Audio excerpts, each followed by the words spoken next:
Y vamos a hablar ahora mismo con el señor Julio Torres Chang, decano del Colegio Médico de Ica, para que nos ponga en autos de la situación que se vive en esta parte del país. Buenas tardes. Buenas tardes a todos los oyentes de Radio Exitosa. Sí. Doctor Torres, cuéntenos por favor la situación que se está viviendo en Ica. Bueno, como en varias regiones del país, la situación la vemos crítica, los hospitales totalmente llenos de pacientes con necesidad de oxígeno, muy poca capacidad de cuidados intensivos en nuestra región, más que por falta de ventiladores, por un tema de médicos intensivistas, los médicos especializados en manejo de estos pacientes, mucho paciente fallecido en el último mes, yo diría. Ica se ha mantenido como una alta tasa de letalidad a nivel nacional, siendo una de las primeras, con un porcentaje aproximado del 7% que se ha mantenido en este tiempo. Ajá. Y con poco médicos y personal de salud en general infectándose día a día, ¿no? Día a día, y creciendo la cantidad de recurso humano que se pierde por tenerlo en aislamiento o en algunos casos inclusive hospitalizados. Tenemos 5 médicos infectados que están en cuidados intensivos con ventiladores mecánicos, 4 en Lima, 1 acá, y eso nos preocupa, ¿no? Como región no queremos llegar a situaciones extremas como se está viendo en Arequipa, como se ha visto en Loreto, donde la población está en las calles atendiéndose. Acá también hay limitaciones, pero en todo caso todavía no se ve esa realidad que se ve en otras regiones, ¿no? Pero eso es lo que no esperamos. Hacemos siempre un llamado al gobierno. Tenemos un hospital de campaña ya terminado, falta el equipamiento, recurso humano, y eso es lo que queremos que se acelere, ¿no? Doctor Torres, encabezan con otras regiones la lista de mayor cantidad de fallecimientos por cada 100.000 habitantes. ¿Cuáles, digamos, serían los factores que los han llevado a estar dentro de esta lista? Sí, nosotros pensamos, ¿no? Porque no se ha hecho un estudio serio de saber las causas, pero sí, pues el no cumplimiento por la población es un factor, ¿no? La cuarentena, aparentemente estamos dentro del grupo de los 8 regiones donde se debe cumplir la cuarentena, y vemos en nuestra ciudad, vemos que la gente sale como si tuviera un día normal. Hay un tráfico tremendo en las calles, hay ambulantes, hay mercados llenos, abarrotados, donde hay un conglomerado de gente, donde ahí va a haber contagio. Pero por otra parte también esto viene acumulado de hace más de un mes, donde se trabajó muy poco en el primer nivel de atención, lo que hace que los hospitales han ido colapsando, la gente llegaba muy tardíamente a los hospitales, muy pocas unidades no intensivos, o si había ventiladores, médicos internistas, médicos de otras especialidades no intensivistas manejaban estas máquinas, y también eso es otro factor que pudiera haber influido. Pese a que hay cuarentena, ¿no? Allá todavía están en cuarentena, son parte de la región. Sí, estamos dentro de las 8 regiones que estamos en cuarentena, pero ajá, uno ve la ciudad y la ve como si fuera un día normal. No hay ningún control policial del ejército, fuerzas armadas, policiales o FARC, nada. El tránsito es totalmente libre, mototaxis, sin ningún protocolo de seguridad, taxis, tampoco no se tiene ningún protocolo de seguridad. Yo creo que esto, si no se toman medidas, va a desbordarse en los próximos días, ¿no? Intensivistas, personal de salud, ¿verdad, doctor Torres? Pero respecto a los equipos, oxígeno, por ejemplo. Nosotros tenemos, para suerte, en los hospitales de nuestra ciudad, a raíz del terremoto, fueron hospitales nuevos, donde se previó este tema del oxígeno. Hay tanques donde se almacena el oxígeno es empotrado en los hospitales, tanto el Ministerio de Salud como el hospitales de salud en nuestra región.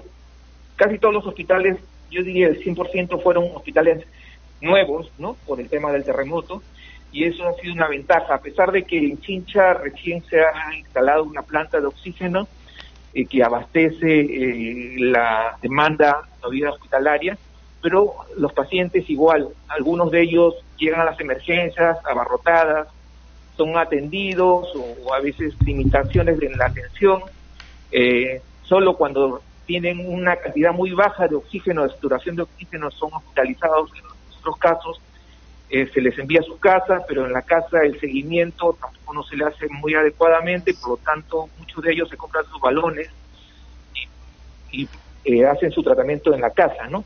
Yo creo que esto también ha tenido un problema inicial, ¿no?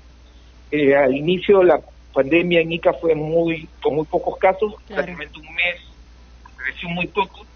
Las autoridades no previeron que pudiera haber crecimiento y como en todas las regiones o en muchas de ellas ha habido un manejo político de la parte del gobernador. El comando COVID acá es comandado por el gobernador regional, director regional y gerente de salud.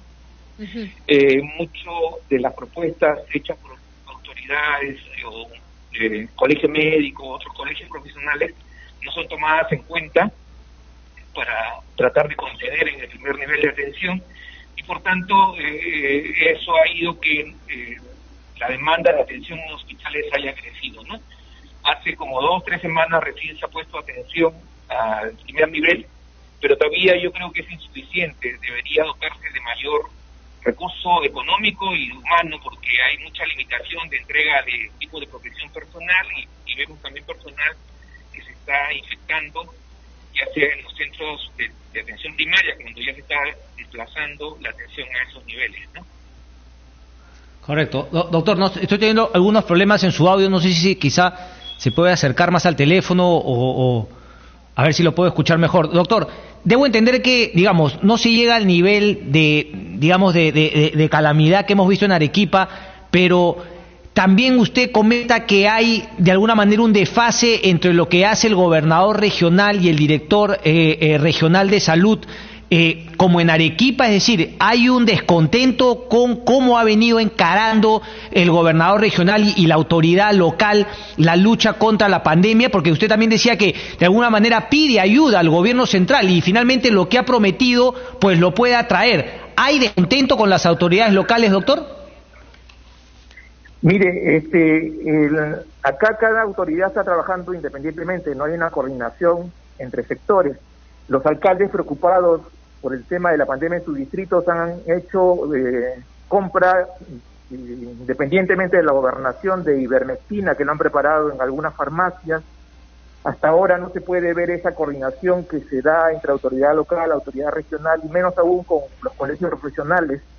Entonces, más vemos a nuestras autoridades sanitarias publicando fotos, haciendo videos de entrega, estar en todas las entregas de medicamentos, en campañas médicas. Entonces, eso hace de que no se dedique a hacer un análisis real de lo que está pasando en la ciudad, en relación al número de casos, el número de fallecidos, dónde están los puntos, digamos, donde hay mayor contagio para poder intervenir y hacer los cercos epidemiológicos que no se están realizando acá en nuestra ciudad, ¿no? Entonces eso también nos preocupa, que no haya una coordinación entre los sectores, cada uno hace su labor independientemente, sin tener coordinaciones, ¿no? Correcto.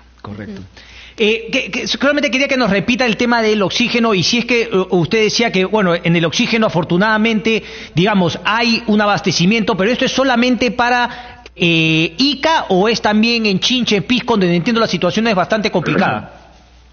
Sí, inicialmente la situación en Chincha fue en las primeras, en el mes de junio, fines de mayo, fue muy, digamos, la epidemia estuvo muy alta en esa ciudad, muchos casos, muchos fallecidos, inclusive la tasa de letalidad en la ciudad de Chincha, en algunos sitios, en algunos distritos, como Grocio Prado, llegó hasta 13-14%.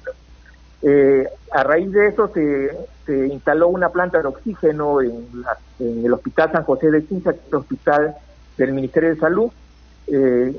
La epidemia en Chincha en realidad ya ha disminuido. La información que tenemos es que el número de casos que llegan a los hospitales es mucho menor, hay disponibilidad de camas, pero esto ha ido creciendo y ya en la ciudad de Pisco es que en esta última semana ha habido un incremento significativo de casos donde los hospitales ya están siendo desbordados, inclusive hay unas directivas de traslado de pacientes de salud hacia Chincha para poder apoyar.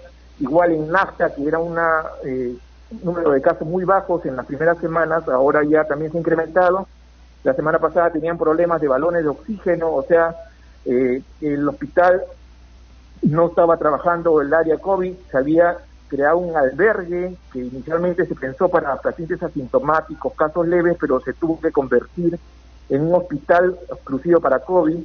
Entonces allí, como en ese hospital es un albergue, ahí se manejaba con oxígeno, si había una deficiencia en la cantidad de oxígeno, por tanto muchos pacientes tenían que ser trasladados a ICA para poder ser atendidos, ¿no? Correcto, Caramba. correcto. Doctor, yo le quería hacer la pregunta, porque claro, hablamos una y otra vez de oxígeno y mucha gente cree que el oxígeno, al igual que las camas UCI, son para ese, ya digamos, nivel en el cual la COVID se vuelve más complicada y finalmente ataca a muchos órganos. Pongo que usted nos explique nuevamente para nuestros oyentes y televidentes la importancia del oxígeno también en la parte, en el primer nivel de atención o un poquito más allá, la posibilidad de que incluso sin haberte hecho la prueba, poderte medir el oxígeno. Pero mi pregunta era la siguiente, ¿hay también los pulsioxímetros a disponibilidad también en postas médicas, no, para que no necesariamente sea que te tiene que llevar alguien a un hospital para que la gente pueda medirse el oxígeno y si está por debajo de lo que el cuerpo necesita, digamos, aplicarse oxígeno? ¿Eso es fundamental? Claro, bueno, yo lo que tengo información es que cada personal de salud, bueno, por su propia cuenta se compra su oxímetro de pulso, no es una cosa que lo mantenga o las postas tengan conocimiento de ello, pero sí se hace la medición del oxígeno, normalmente debería estar por encima de 90, 92, ya es un tema de peligro, por debajo de 90 ya es un daño que se va a producir a nivel del pulmón, donde no va a haber un buen intercambio de gaseoso, y muchos de estos pacientes llegan con niveles hasta 70, 50, que ya se ha hecho un estudio donde se ve que esos de allí tienen mayor tasa de mortalidad, ¿no? Cuando llegan con niveles muy bajos. Correcto. Entonces también vemos en pero no. Sí, doctor, perdón que lo interrumpa, me dijo que en las postas no necesariamente hay pulsioxímetro, porque yo incluso, digamos, un trabajo de un doctor, creo que fue de la San Marcos o de la Cayetano, decía lo importante que incluso se puedan organizar para, quizá en unidades vecinales, alguna persona de respeto de los vecinos tenga el pulsioxímetro como una manera de evitar justamente que personas que no tienen otros síntomas, pues empiecen a perder el oxígeno en la sangre y, como usted dice, ya sea muy tarde. Así es. No, yo no digo que no haya en la costa, pero son oxímetros que lo tiene el mismo personal de salud, ¿no?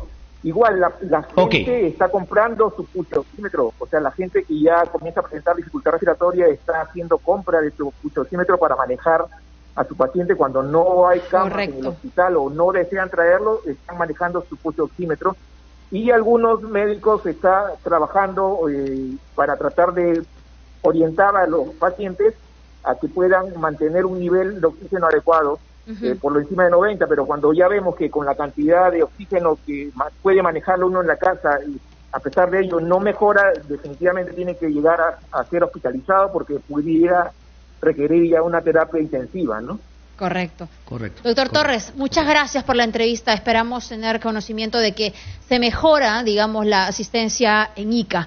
Gracias. Y a ver... Gracias, doctor. Sí, doctor Torres. Sí, esperamos nada más que la ayuda de traer ya el equipamiento, de traer las camas, así como has hecho en Arequipa, no sea tan tarde y sea lo más pronto posible. Hacemos un llamado al gobierno central para que haga esta intervención. Muchas regiones estamos teniendo problemas y esperemos que no llegue a ver lo que se está viendo en Arequipa actualmente, ¿no? Correcto. Gracias, doctor Torres.